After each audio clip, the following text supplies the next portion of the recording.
अब हम आपको ये बताएंगे कि मोदी सरकार ने सत्ता में अपने 8 साल पूरे कर लिए हैं। इन 8 वर्षों में कई बड़े बदलाव आए हैं। अनुच्छेद 370 और राम मंदिर जैसे मुद्दों को हमारे देश में अकल्पनीय माना जाता था और लोगों को ऐसा लगता था कि ये मुद्दे सिर्फ चुनावों के घोषणा पत्र के लिए बने। लेकिन मोदी सरकार ने इन्हें लागू करके लोगों की धारणा बदल दी। और आज हम आपको मोदी सरकार के उन 8 बड़े फैसलों के बारे में बताएंगे जो इन 8 वर्षों में लिए गए हैं। पिछले 8 वर्षों में ऐसे कई मुद्दों पर फैसले लिए गए जो इससे पहले तक अकल्पनीय लगते थे। इनमें सबसे बड़ा मुद्दा था जम्मू कश्मीर से अनुच्छेद 370 को हटाना।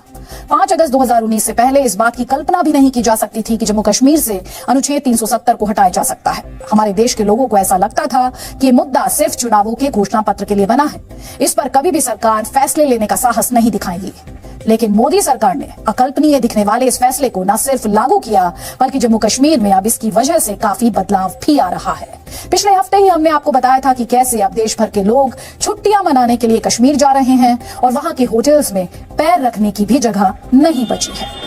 दूसरा मुद्दा था राम मंदिर का। भारत के लोगों को राम मंदिर के लिए 500 वर्षों तक इंतजार करना पड़ा और ये एक ऐसा विषय था जिसके बारे में लोग ये सोचने लगे थे कि सिर्फ चुनावों के लिए राम मंदिर की बात होती है। लेकिन हकीकत में राम मंदिर का सपना कभी पूरा हो ही नहीं सकता। लेकिन इसी सरकार ने 500 वर्षों पुराने इस विवाद का भी निपटारा किया और आज अयोध्या में राम मंदिर का निर्माण शानदार तरीके से किया जा रहा है।